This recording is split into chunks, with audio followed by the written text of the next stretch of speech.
Welcome back to Retro Wednesday at the Titanium Hangar. This is Mike, and today I want to talk to you about the 1982 Tristar toy line of MASH. Yes, they made a toy line based off of a rather morbid sitcom from back in the set 1972 to 1983. So this was made right before the end of the run. Now, we're going to look at every single thing, the full toy line, every figure, every vehicle, and the playset. And I'm impressed. I really don't know of Tristar as a toy company, but I guess they gave it a shot here and they did a pretty good job.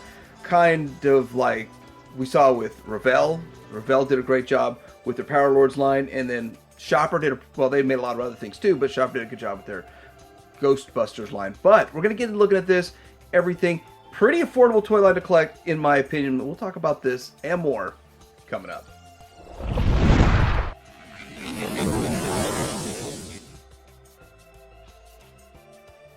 Alright, so this is the part where I usually talk about the cartoon or the movie or the show or whatever it's the media that the toy line is based on.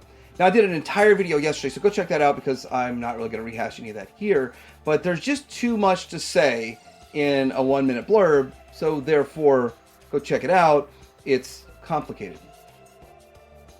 Alright, so first off, we're going to compare it to G.I. Joe. Size comparison. A little shorter than G.I. Joe figures, actually.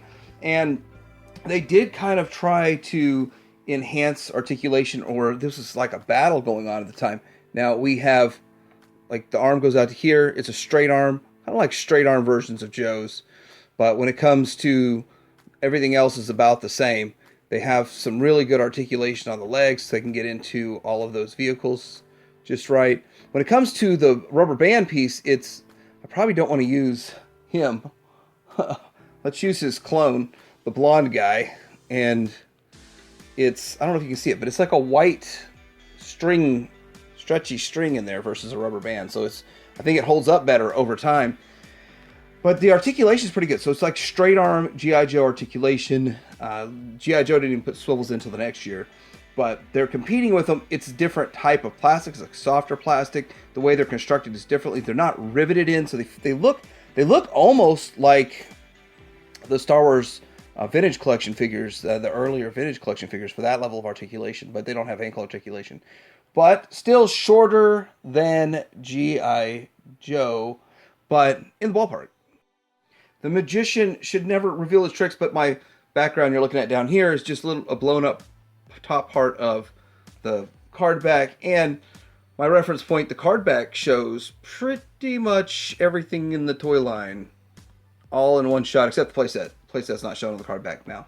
So pretty easy to figure this out. This is Hawkeye Pierce, of course, as you can see, the main character, Ellen Alda, bringing him to life, and the face is really good. It's spot on. Is it perfect? No. I'd give it like an 80, 85, but it was the 80s, and to have that close of representation is really awesome. I did do a lot of torso reuse, part reuse, as with these figures. I think almost all the arms on the green guys are the same, and the shirtless ones have the same arm, I think, but this is the blonde version of him. So they made a blonde version of him, but I guess, and I don't know, got all my stuff loose, I think they packed the blonde one in as just a standard GI also. So they reused his face, and there are some carded Hawkeyes with the blonde, and there's some, this guy I think packed in with the Jeep and the helicopter and the ambulance. But again, I don't know because I don't collect the carded sealed stuff, and some of the ones that are in the package had already been opened, so I have no idea if they just tossed in the figure. But anyway, that's my belief on the variant with the blonde hair, but we can get the blonde hair variant out. He's no paint on anything. It's just like a bare bones figure, as to where this version, which is the one that everybody really wants anyway, with the dark hair, is painted. He's got the blue paint right here. He's got his little whistle, or whatever that is. Is that supposed to be a stethoscope? It looks like he's got a whistle. But some writing on the back, kind of plain green. And would I have wanted any other accessories with them? They don't come with accessories. Would I have wanted them? Right now, as someone collecting them, no, I wouldn't want any accessories. As a kid, probably would have wanted some sort of accessory. But anyway, there is Hawkeye Pierce, the first of these. Let's look at the rest of them. Since it was 1982, they went with BJ Honeycutt instead of Trapper. It would have been fun to have a Trapper figure too. But another great likeness that they were able to capture. And that looks great. It looks fantastic. And I think they use the same torso. I've got this one here. I guess I should have kept the other one nearby, but same torso except painted. And it's funny how they can reuse so much stuff. I'm not against any reuse, but the arms are different. See, because they're sleeveless arms. There's only 2 sleeveless figures. This one are Hot Lips, and I bet, yeah, I think Hot Lips might have different sleeves. It's hard to tell from here, but anyway, everything else is pretty much the same. I'm sure they reused the legs, and all of that stuff is the same. Great articulation, looking pretty good. So there's not much really to say about each figure going forward, other than what they look like, the differences in them, and maybe a little discussion of character. But again, no accessories. They can stand okay if you get them. I'm a little bit, my surface isn't perfectly level, so I do kind of have a fallback a bit on most of my figures. So I'm not going to criticize them for that. But yeah, he looks pretty good. Glad to have the figure. Let's get into Father Mulcahy. All right, Father Mulcahy figure, I think they did another great job. First of all, he does like to wear that hat, so they just molded it in. Thank you, Tristar, for not making that an accessory to chase down that there's only one on eBay and they want like $100 for it. You know what I mean? Thanks. That's awesome. But, well, if you look at Love Boat figures, you can get them carded cheaper than you can loose because of those stupid hats. That's just the fact. Jack will be looking at Love Boat one day. And here he's got his cross in there. And so he has different molding to his chest than the other ones because of his cross. And he has these stripes going down here that carry into the lower area. And I don't feel, yeah, it is ridged. It is ridged. So he has a different waist piece too. So they went all out to make some different parts on this figure. So he does have some different parts, some variation to him because he has different kind of clothing. Not much different, but you know, it's a little bit different. And it adds to the look, kind of breaks up. It would be boring if they all looked pretty much exactly the same with different heads. So glad they broke it up at least just a little bit.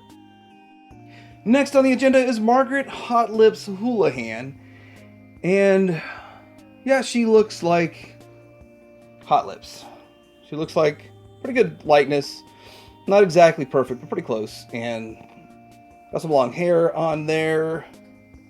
One of the things about the shirt, now when I look at several different ones, I'm wondering, is the shirt discolored or are the sleeves too light? Because I looked at a lot of these and it looks like the shirt is supposed to be a little bit darker, but then on the card back, the shirt's supposed to look like that. I don't know. But they all look about like this from what I've seen out there. A little bit discolored one way or another. Now, I guess they had to do everything the same. Did they borrow the legs for her? Her legs look like she has a little bit wider hips, but it might just be the way I'm looking at it. So, not 100% sure if they redid her waist piece also. Obviously, she has a different torso because she has a different chest, and looks like oh, those are dog tags. Yeah, that's not a whistle. Those are dog tags. Those are dog tags, of course. Why did I not catch that at first? But it doesn't really look like dog tags on the guys, but hers, it looks more like dog tags. Anyway, she has the short sleeves on there, and the only other figure with short sleeves, I guess there's 3, if you count Klinger's second version. So there she is, Margaret Hot Lips Houlihan, and the only girl in the toy line. And guess what? Back then there weren't a lot of girls in toy lines. G.I. Joe did it. MASH did it. Next we have Charles Winchester III. And yeah, this character was one of those intelligent kind of people, and really carried himself well, well spoken. Now this figure itself, I have a slight discoloration in the white. And with the brightness I got going on here, I don't even see it showing up on the camera. It might show up in editing, but I see these yellowed way worse than this. So I'm as little yellowed as it is, I'm happy with him because I've seen him on the card back, like super yellowed. straight yellow on the midsection. And then I guess we got these parts are painted, so that's why they don't yellow, or they're made of different type of plastic or something along those lines, why they don't yellow as bad. Now this isn't dog tags on him. That is either a stethoscope or something. Or there's dog tags behind a stethoscope or a whistle or something like that. That's interesting how they did that. Here's the back of him, and yeah, you can tell he more yellowed on the back than on the front, or it's more obvious on the back, I guess. But still, great articulation on all these figures. They carried it all over, and it's just interesting how like his robe, his doctor robe there, is going down to the legs, so it still has articulation, but you still get the look that he's wearing this. And he did wear that quite often, quite frequently. You saw him in this garb. So really good choice for this figure. And the only one really dressed like this, like he's a surgeon kind of garb. Now I can't get him to stand right. There he goes. But that's Charles Winchester III. I think they did a good job with him. Great head sculpt. I mean, literally, got the head just right. Colonel Sherman Potter, he is a good-looking figure. They did a good job with him. His glasses, they molded in the glasses on him, and I think that kind of took a bit away from it, actually. But he did wear glasses, so they needed that on there. They've got him with his hat on. Again, not a removable accessory, which is great. The torso is different. He's got a different torso. He's not sharing a lot of the other torso, but the arm is exactly the same. I did a lot of looking at the arm, and the legs are the same. So that's a good thing there. And actually, I'm looking at his waist piece. He might share the same waist as Houlihan, possibly, which would be interesting and strange. He's a shorter, smaller guy, so maybe they wanted to make it slightly shorter, slightly smaller, maybe more in scale, I guess, and share with the female waist piece, maybe. I don't know. Anyhow, does look pretty good overall. Great looking figure. They nailed the likeness. They nailed this. Fixing the lawnmower. Hurt myself. Yeah, but pretty cool overall. Do like this figure, and I do like this line because it was cheap and easy to collect, and the figures are well worth it. I thought that they would just be like 5 POA. I didn't realize that they had great articulation and they look good, and all this torso swivel that they can do and all that. That's pretty awesome. But this is Colonel Potter. Great job. All right, lastly, we've got Klinger, and the reason I saved him for the end is because there's 2 Klingers, and one came first, which was the one Klinger and Drag. I think that they wanted to just put a standard Klinger out, and they stopped carrying this one and started putting that one out mid-run. So I personally believe, I know he's hardest to get in the drag because it was an early production change, I understand. This is a lot of part reuse, and they just put a different head on there. So 2 Klingers. Later in the show, Klinger did wear regular standard military a lot more and seemed like he took his job more serious, even though he was trying to scam and make some money at the same time. But I don't think parents really wanted their kids playing with a cross-dressing figure. I don't know because I didn't collect it at the time, and there's really not much information about this toy line out there. But that's the couple of blurbs I've heard is why this is going on. Still, facts that remain, this is the hardest one to get, most expensive. I think this guy's actually challenging to get also. Next up, we're going to get into the vehicles. We're going to start with the ambulance. I think the ambulance looks pretty cool. You can open the doors and you can fit in a figure. We're going to put Father Mulcahy in here to drive. Will he fit with his hat? That's an interesting question. It's kind of hard with that hat, so I put a standard figure in, the blonde Hawkeye or standard GI. It is a tight fit. It doesn't really look good for him in there, but he's in there, and I guess you can squeeze another one on the other side if you wanted to. And then wheels that roll, got nice stickers and decal. Well, they're all tampographed, or is this feels like a sticker here? So the white's tampographed. This is stickers, I believe, and got a nice little front grille. 4084. So coming from somewhere else for the 4077 to get in there. You can lay some patience in here if you need to. I mean, that's what the ambulance is all about. And then there's some patience in there, and close up the doors, and it works. Yes, it works. The doors open on their own if you just do that, but Yeah, so there is the ambulance. Pretty cool ambulance. It's kind of small. Size comparison with the Kid Indiana Jones truck. It's way smaller than the Kid Indiana Jones truck.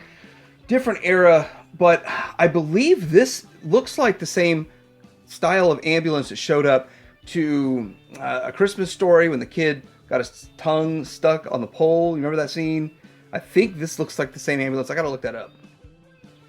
Alright, next we're going to take a look at the military Jeep, which looks pretty cool. It says MASH on it. It's got this, I believe, is a sticker, and then I believe the rest of this is tampographed. Tampo paint. Nice. Really does look like standard military Jeep all the way around. I'm pretty sure this is removable on the stuff on the back. The hood does not open. You put 2 figures in the front, 2 figures in the back. Like that. I bet this stuff pops off, but I'm not going to pop it off. I don't know if it's missing anything. I feel like there should be like a clear light piece to clip on here or something, but I don't see it on any of them. I looked at every picture and I never saw anything on it. So that just feels weird right there. And you can put some figures in the back like this and like this, and they can drive around in it. This is how you see them roll up too. You see them roll up to camp in the back like this. You actually see 2 on each side when they roll up. Like they fit quite a few people in one of these Jeeps. It's kind of crazy. But let's bring in a quick comparison, which my sticker's lifting. But this is Mego. There's a little dust on it. It's a little dusty. The Mego version of, and I'm going to be talking about this later in one of those Righting My Wrongs videos. But this is significantly larger than Daisy Duke's Mego Jeep. It's looking the same size here, but it's taller and a bit wider, and it's just there's more Jeep to it than that, but yet they fit the figures just fine. Next up is the helicopter, and it's going to be a bit for me to get all of this thing in frame, and I need to get it in frame, and I kind of have a bit of a liking for helicopters, and this is a good one. They did some good work on this helicopter. That's why I needed some more figures out for. Okay. So I needed some of those figures over here. It is kind of long. Let's get it over here. And it is in frame and everything's falling over now. Now, it looks exactly like it did in the show. I absolutely love how this turned out. They did a great job with it. There's a few things about this that it does. First of all, it's got this little tail fin that spins. And I think I've seen it where it's just cut out like this. And I see it where it's just a clear circle with a line drawn on it. So that circle probably holds up better. It says 4082 here. It's got some sticker. That's a sticker. That's again tampographed, and then sticker here.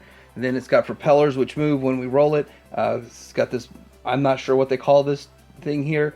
Now you have these stretchers which are cool. Which we're gonna get into that here in just a bit. We're just looking at it. Got the windshield. My windshield is very yellowed. It is what it is. I don't know how to clear up a windshield like that, but that looks pretty good. You can fit 2 figures inside. These 2 figures fit okay in here. And then there's, I'm not sure if you can see it, a yoke for it, which is easily broken and that kind of stuff. But my windshield doesn't stay closed all the way, so I have keep a piece of tape on it to keep it closed. And there it is. And let's look at some of this other stuff. The stretchers are really cool. So if you see it, they're going to be flying in with people on there. On the stretchers, you can sort of see it in this picture here, but there's patients on the stretchers, and the stretchers are removable. You can pop them off. They have 2 holes in there. And I'm using these extra Hawkeye / GI figures to show how the stretcher works, and then there's a little face mask, clear face covering. I guarantee yours is not going to be as clear as that. I'm not going to talk about it. I'm not talking about why mine are clear. And then you can just put it back on here. It's got a little belt that clips on both sides. It's kind of like a vinyl material. And is that the right? It's not like vinyl Cape Jawa vinyl, but it's givable. It gives. There it goes. Pushed it back down on there. Now, the coolest part of this isn't that. This is the coolest part. And I love it.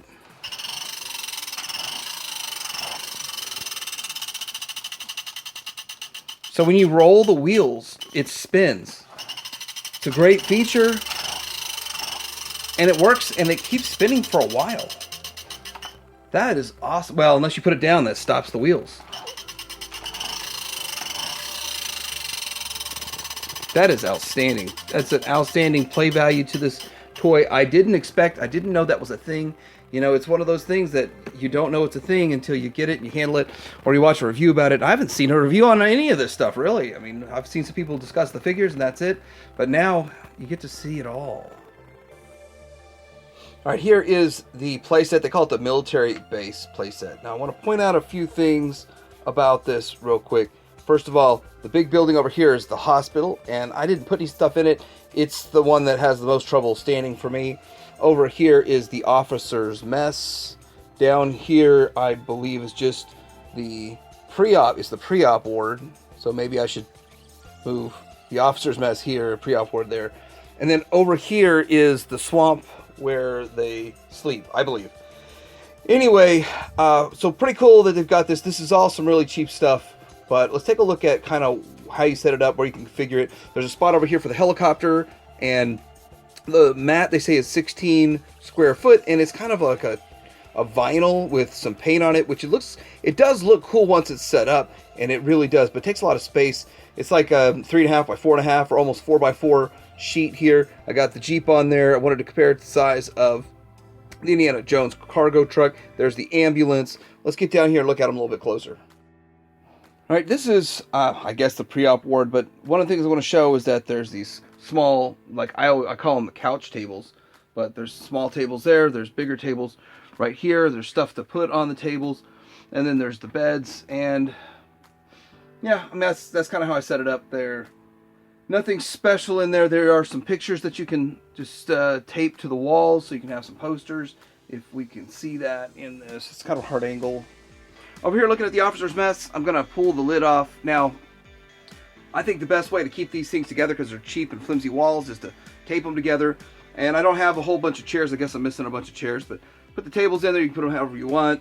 Do whatever you want with it. But for the most part, I just don't see kids putting this together, taking lids off, this extremely delicate thing. I bet it stayed together better back when, originally, when they made it. It probably held up a little bit better, worked a little bit better than it does 40 years later, of course. Here's that sign. I kind of did it like a makeshift version of the sign myself, but like that's as good as I can get it with what I got going on over here. But you know, the very famous sign where you got all these different indicators, direction indicators. Got to have that in the playset, of course.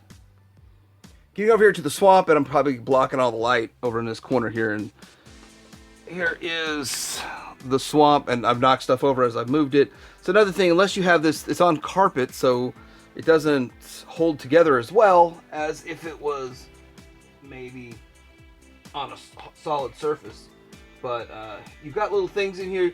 There's a shelf. Obviously, there's some beds. There's a table. I got a typewriter here. I assume this is a phone of some sort. And then there's this other thing here, which is, I think, a radio. But I don't have everything. I'm missing some stuff. And then we have these little braces here for the doors, kind of help hold the tent up kind of thing. But they also come with these gas cans, more crates. You notice that there's a hole in the top of this. And that hole, I think, has to correspond with plugging one of these into it and kind of get the real effect of it. But yeah, there's a lot to this. It's very cheaply made, but it is kind of fun. It's kind of interesting. I'm not sure it'd be for everybody's collection, especially because it's so big. It takes up so much space. Maybe you can fold this thing in quarters and just put one building on it. That might be the best idea for a display. So I hope you enjoyed this look at the MASH toy line by Tristar from 1982. The figures, they did a great job. They made some decent articulation for the time frame. They were definitely pushing back against Hasbro and the G.I. Joe when it comes to articulation. The vehicles are pretty cool. They're pretty decent vehicles, pretty solid, and some play feature. And overall, the playset is trying to make it big cheap. That's what happens when you make a big cheap playset. It's just, that's how it turns out. But I'm curious what you guys think. Did you enjoy watching this? Did you have any of these when you were a kid? Do you actively collect this now? Like and subscribe, and tidy your hang around.